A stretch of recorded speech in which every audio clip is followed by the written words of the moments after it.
NDA गठबंधन पर target नहीं होता है, बीजेपी पर लगातार टारगेट किया जाता है। माँ किसी की भी हो, ममता तो एक ही होता है। सबसे पहले बिहार में महिला असुरक्षित क्यों है? महिलाएं इस वक्त सुरक्षित हैं बिहार में, क्योंकि अभी महिलाएं आगे बढ़ रही। एक दाग लग गया है लालू के शासनकाल पर कि उनके कार्यकाल के दौरान सेफ्टी नहीं था। नोरमा ग्रुप, जो सोचता है वो करता है, आपके अपने सपनों का आशियाना।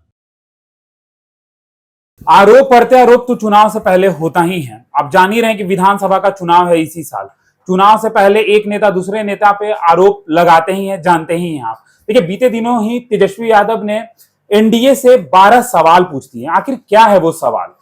और देखिए, एक तरफ तेजस्वी यादव जब सवाल पूछ रहे हैं तो दूसरे तरफ बिहार के डिप्टी सीएम सम्राट चौधरी बच्चा बता रहे हैं उनको। अब 55 साल का कौन बच्चा है जी? तो देखिए, इन्हीं तमाम मुद्दों पर बातचीत करने के लिए और चर्चा करने के लिए हमारी सहयोगी यति हैं। सबसे पहले स्वागत है यति आपका। जी धन्यवाद। कैसी हैं आप? बढ़िया है, मस्त है एकदम। आप बताइए। लेकिन चुनाव में देख रही है ना क्या कुछ हो रहा है चुनाव से पहले ही यहाँ। अरे देखिए, जब चुनाव का समय आता है ना तो सब गड़ा हुआ जो मुर्दा है वो भी उखाड़ने का कोशिश करता है। वही हो भी रहा है। हाइबरनेशन वाले लोग जग जाते हैं। जग जाते हैं, वही वाला बात है। अभी आप खुद देख लीजिए ना, सम्राट चौधरी कहते हैं कि इधर चुनाव हो रहा है, उधर याद नहीं आया था बिहार, लेकिन अब 55 साल का जो बच्चा है वो बिहार में घूम रहा है। आप बताइए आखिर 55 साल का होगा कौन? हम पहले आपसे जानेंगे, फिर हम बताएंगे। देखिए, ये बताएंगे हम लोग दर्शकों को कि 55 साल का बच्चा कौन है, लेकिन उससे पहले हम लोग आपको बताएंगे कि आखिर बिहार में चल क्या रहा है। एसआईआर के मुद्दे पे आपने देखा है कि बिहार में क्या कुछ हुआ। तो यदि सबसे पहले बताइए, एसआईआर का जो मुद्दा था, लगातार विपक्ष जो है उसको लेकर कई सवाल खड़े कर रहा था। इवन ये भी कह दिया था विपक्ष की जो चुनाव आयोग है वो बीजेपी का प्रवक्ता है। क्या आपको लगता है कि चुनाव आयोग बीजेपी का प्रवक्ता है? बीजेपी का प्रवक्ता कैसे हो सकता है? लोकतंत्र का हिस्सा है, इंडिपेंडेंट बॉडी है। बिल्कुल, वो खुद एक अपने आप उतना उसके अंदर कैलिबर है कि वो कोई भी डिसीजन ले सकता है और आपको मानना भी पड़ेगा। तो ये हालांकि चुनावी ये है। देखिए, एसआईआर के मुद्दे पर जहां तक आप बोल रहे हैं, तो आज ही ये खबर भी सामने आई है कि ये जो एसआईआर का मुद्दा है सुप्रीम कोर्ट तक गया, जैसा कि हम सभी जानते हैं। और कहीं ना कहीं अब इस मामले पर लगातार जो विपक्ष है वो हमलावर होती है बीजेपी के ऊपर। एनडीए गठबंधन पर टारगेट नहीं होता है, बीजेपी पर लगातार टारगेट किया जाता है, क्योंकि अभी केंद्र में बीजेपी ही बैठी हुई है और बीजेपी ही इस मामले पर टारगेट होती है। हालांकि आज जो फैसला आएगा वो भी हम अपने दर्शकों को बताएंगे कि इस एसआईआर के मामले पर सुप्रीम कोर्ट में आज फैसला आना है, इस पर क्या होगा। लेकिन एसआईआर के मुद्दे को लेकर बिहार में हम सभी ने देखा कि वोट अधिकार यात्रा निकाली गई। अब इस यात्रा में सबसे बड़ा जो चेहरा है वो राहुल गांधी बनकर आए और अब इशारा मैंने दे दिया, बाकी तो आप समझदार हैं कि आखिर सम्राट चौधरी ने बच्चा किसको बताया। हुई 55 साल का बच्चा बता रहे राहुल गांधी को।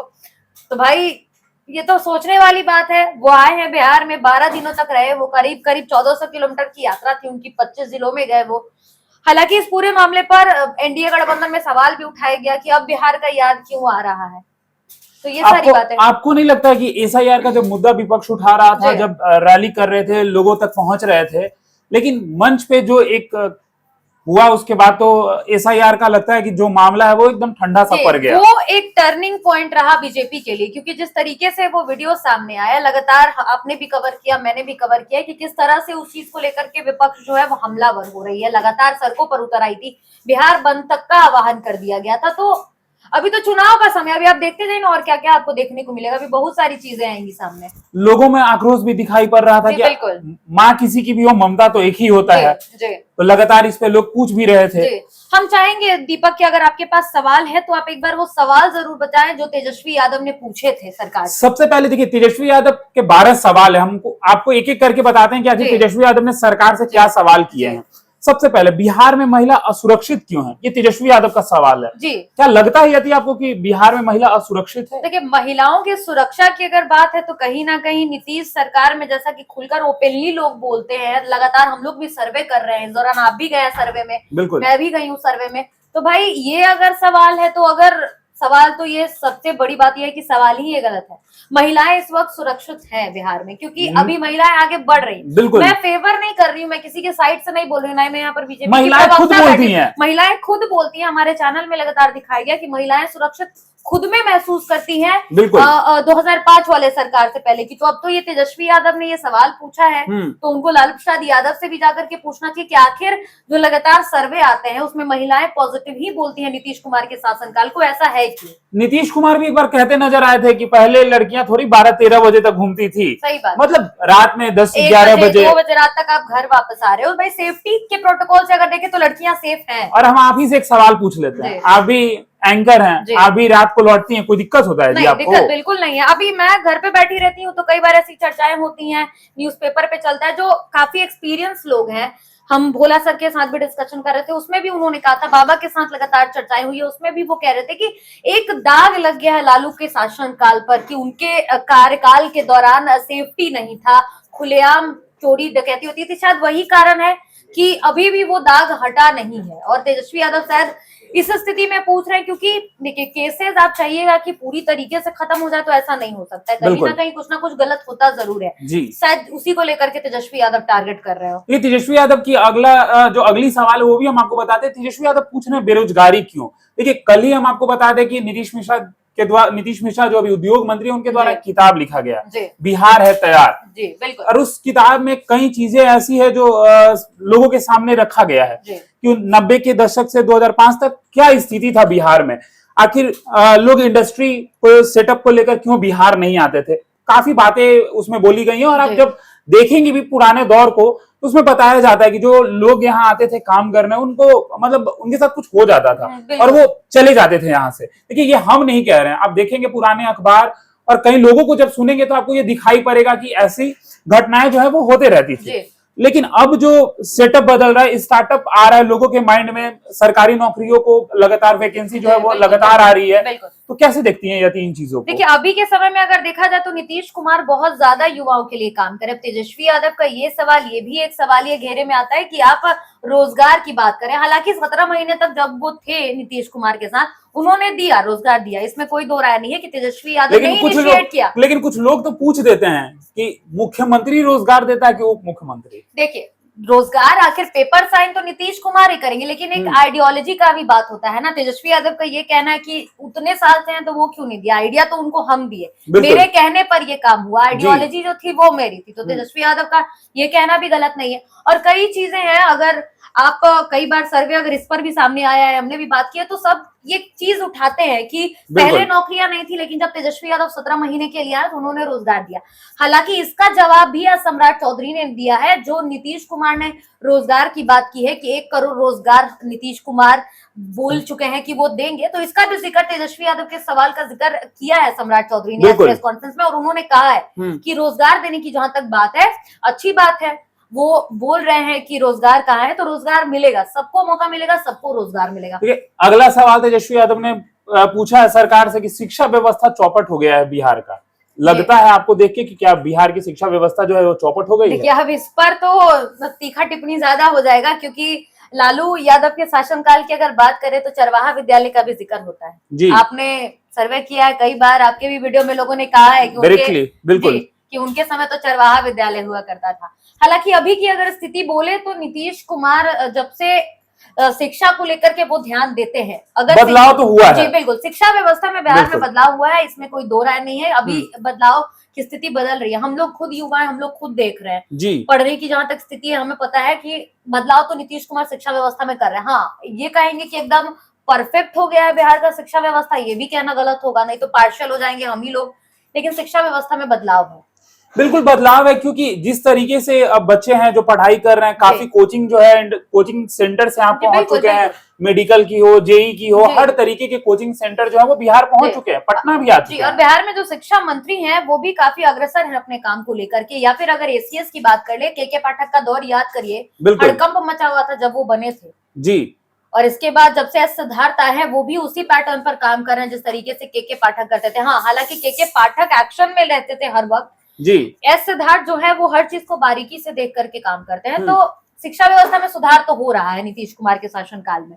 देखिए तेजस्वी यादव अगला सवाल ये पूछते हैं सरकार से कि बिहार में पलायन मजबूरी क्यों है, क्या पलायन की जहां तक बात है, देखिए अभी की जो युवा पीढ़ी है वो काफी ज्यादा ओपन माइंडेड हो गई है। वो बेस्ट नहीं मतलब बेस्टेस्ट चाहती है, तो उसके लिए वो मेहनत करी। अब पलायन वाली जहां तक बात है, कल आप गए थे, आपकी बातचीत हुई है नीतीश मिश्रा से, उद्योग जी। विभाग में आप लोग गए थे, तो आपको क्या लगता है कि पलायन वाली स्थिति जिस तरीके से उन्होंने रोड मैप तैयार किया है, आगे चल के अगर वो सही होता है तो क्या बिहार में पलायन वाला कॉन्सेप्ट आएगा? देखिए, पलायन जो है वो एक दिन में तो खत्म होना नहीं जी है, बिल्कुल, वो समय लगेगा ही। समय लगता जब इंडस्ट्री सेटअप होंगी, लोगों को रोजगार का अवसर दिखेगा, तो जी। जरूर जो बिहार के लोग हैं वो बिहार में कमाएंगे, बिहार में बाहर क्यों बिल्कुल, जाएंगे। बिल्कुल, सही बात। लेकिन समय तो लगेगा, एक दिन का कोई प्रोसेस है नहीं जी। कि आज बात हुई और कल खत्म हो जाएगी। जी। और एक बात कहा जाए तो पहले की तुलना में अब तो पलायन कम होते जा रहा है, लोगों को रोजगार मिल रहा है, रोजगार मिला, बिल्कुल आत्मनिर्भर बन रहे हैं लोग, खुद से लोग सोच पा रहे हैं जी। कि हाँ ये काम जो है हम कर सकते हैं, जी। तो लोग कर ही रहे हैं। देखिए, आंख से देखने वाली बात है ना। पहले के जमाने में क्या था, हम लोग तो छोटे होंगे, हम लोगों को पता भी नहीं होगा, कान से ही हम लोग सुनते हैं भाई कि बिल्कुल। ऐसी स्थिति थी वैसी स्थिति थी।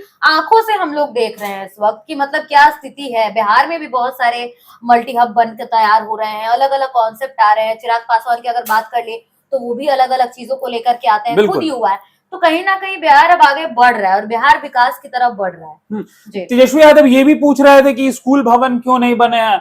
हमको तो लगता है कि सभी जगहों पे, ऑलमोस्ट जितने जगहों जी, पे बिल्कुल, है, बिल्कुल। सभी पंचायतों में सरकारी स्कूल स्कूल है, बन। बिल्कुल। देखिए, कई ऐसी माइनर सी जगह होंगी जहां का जिक्र शायद तेजस्वी यादव करना चाह रहे होंगे, लेकिन ये तो धरातल पर उतर कर देखने की बात है। आप एक चार दीवारी में बैठ करके बाहर क्या चल रहा है आप नहीं बता सकते, आपको इसके लिए बाहर निकल के देखना पड़ेगा। अब तेजस्वी यादव ने जो ये सवाल पूछा है, वो क्या बिहार में हर जिले में जाकर के देखें कि कहाँ कहाँ स्कूल है, हर पंचायत में जाकर के देखें कहाँ कहाँ स्कूल है। देखिए, अगर तेजस्वी यादव ये सवाल करते भी हैं तो हम एक बात कहना चाहते हैं, देखिए कभी भी एक बार में तो बड़ा बदलाव होता नहीं होता है। है, बिल्कुल। और जो समय लग रहा है, जिस हिसाब से शिक्षा व्यवस्था को लेकर बिहार में कई बदलाव हुए हैं, बच्चे अब स्कूल जो है टाइम पे जी, पहुंचते हैं, अब देख लीजिए ना, साइकिल मिल रहा है, पैसे मिल रहे हैं, आप फर्स्ट आ रहे हो, सेकंड आ रहे हो, थर्ड आ रहे हो, हर सारी प्रोत्साहन राशि मिल रहा है, प्रोत्साहन राशि मिल रहा है। कन्या सरकार उत्थान। आपके लिए काम कर रहा है, सरकार लगातार काम कर रहा है। पिछड़े लोगों के लिए भी सरकार सोचती है, उनके लिए भी प्रोत्साहन योजना सरकार लाती है। तो कई सारी ऐसी योजनाएं जो सरकार ला रही है। देखिए, कन्या उत्थान जैसे जी, कई बिल्कुल, योजनाएं बिल्कुल, बिल्कुल। लड़कियों के लिए, महिलाओं के लिए, मतलब कहीं ना कहीं पढ़ाई को लेकर सरकार जो है वो लोगों को मोटिवेट कर रहा है मोटिवेट करिए, कि बिल्कुल। आप पढ़िए, हम आपके साथ हैं। नीतीश कुमार भी मन से बोलते रहते हैं कि हम लगातार, आप अगर दर्शक भी हैं वो अगर उनके भाषण को सुनेंगे, हालांकि राजनीति है, राजनीति में आप एक पार्शियल स्टेटमेंट नहीं दे सकते, ये हमें भी पता है, प्रोटोकॉल के खिलाफ हो जाता है, लेकिन नीतीश कुमार भी लगातार काम करते हैं बिहार में, ये कहना गलत नहीं होगा। और अभी एनडीए की सरकार में ऐसी बहुत सारी योजनाओं की बात हो रही है कि युवाओं के लिए आएगा, लोगों के लिए आएगा, हर लोगों के लिए आएगा। तो देखिए, चुनाव तो होगा इस साल, पर आरोप प्रत्यारोप तो लगेंगे ही, लेकिन इन्हीं तमाम खबरों के साथ हम आपके समक्ष थे। नहीं, लेकिन एक मैटर पे बात करना चाहेंगे दीपक, जो 55 साल वाला जो बात था उसका कॉन्सेप्ट क्लियर नहीं हुआ। राहुल गांधी वाला। जी बिल्कुल, राहुल गांधी को 55 साल का बच्चा बता रहे हैं सम्राट चौधरी, और कई सारी बातें। देखिए, अगर मैं बात करूं आज प्रेस कॉन्फ्रेंस के दौरान की, तो प्रेस कॉन्फ्रेंस में साफ तौर पर सम्राट चौधरी ने कह दिया कि राहुल गांधी 55 साल के बच्चे हैं और मलेशिया जा रहे हैं। जी, मलेशिया जा रहे हैं। उनका साफ ये निशाना था कि इधर बिहार दौरा कंप्लीट कर लिया, उसके बाद मलेशिया निकल गए। हालांकि कुछ काम से गए होंगे, लेकिन 55 साल का बच्चा अपने आप में बहुत ज्यादा ये हो जाता है कि बच्चे हैं। और तेजस्वी यादव को भी उन्होंने बच्चा बोला, बड़ा बच्चा है, बड़ा बच्चा बोला है ना जी। मतलब अब देखिए, ये तो भाई राजनीति है, आरोप प्रत्यारोप है, स्टेटमेंट तो पास हो गए दीपक के, तो अब और भी बहुत सारी ऐसी कॉन्सेप्ट आएंगी, बातें आएंगी, और कई प्रेस कॉन्फ्रेंस जो है वो चुनाव से पहले होंगे ही होंगे और आरोप प्रत्यारोप लगेंगे ही। तो चलिए, तमाम ऐसे ही खबरों के लिए हमारे साथ बने रहें। भारत लाइव देख रहे थे आप, धन्यवाद। धन्यवाद। आपके सपनों को हमने सजाया है, ई होम्स पैनोरामा को हमने बनाया है। ई होम्स मेरा एक सपना था जिसपे मैं पिछले 4 साल से काम कर रहा था। हमने जो बनाया है वो सबने है माना। ई होम्स पैनोरामा में हो आपका भी आशियाना। और फाइनली हमने 2021 में इस प्रोजेक्ट को लॉन्च किया। बहुत लोग अप्रिशिएट कर रहे हैं कि पूर्णिया जैसे शहर में, बिहार के, एक तो बिहार की बात करें उसमें भी पूर्णिया जैसे छोटे जगह में इस तरह का लाइफस्टाइल देना, ये सुन के हम लोगों को बहुत अच्छा लगता है। ई होम्स में हमने कुछ और भी किया है, जैसे हम जिस जगह में रह रहे हैं हमारे फैमिली सिक्योर हो, उनको सिक्योरिटी का ध्यान में रखा है। आपकी सुविधा और सुरक्षा आपके लिए खास है, ये आपका विश्वास है। इसमें आर्टिफिशियल इंटेलिजेंस का 7 लेयर सिक्योरिटी का हमने इस्तेमाल किया है। लस ग्रीन कैंपस को बनाया है। यदि हमारा बाउंड्री वाल है तो वो वर्टिकल गार्डन है। ये जितनी भी फैसिलिटी होता है एक इंटरनेशनल टाउनशिप में ई होम्स है, ये हम लोग विश्वास नहीं कर पा रहे हैं। जो भी हमारे मित्र दोस्त या जो भी हमारे बाहर के बाहर आते हैं तो हम लोगों को बहुत अच्छा सुनने को मिलता है और बहुत अच्छा क्रेडिट मिल रहा है। वो सारा हमने सिर्फ एक बिल्डिंग नहीं बनाया, हमें एक बहुत अच्छा लाइफस्टाइल दिया ई होम्स में, और मेरा एक सपना था जिसको मैं आज फुलफिल होते हुए देख पा रहा हूँ। ये आपका आवास है। ई होम्स पैनोरमा में अब आपका निवास है। E Homes Panorama, luxurious lifestyle redefined. Panorama group, जो सोचता है वो करता है। अगर ये वीडियो पसंद आई और वह बिहार के राजनीति और बिहारियत से सरोकार रखेनी तो सब्सक्राइब बटन दबा के चैनल के सब्सक्राइब कर ली। ओजे एगो घंटी बा, ओकरा बटन दबा देला से कुल सटीक और मारक खबर रुआ मुफ्त में मिल जाई। अगर रुआ पत्रकारिता के हमनी के नया प्रयोग में सहयोग कर चाहतानी तो ज्वाइन बटन दबा दी। पेटीएम नंबर नोट कर ली 9386816700।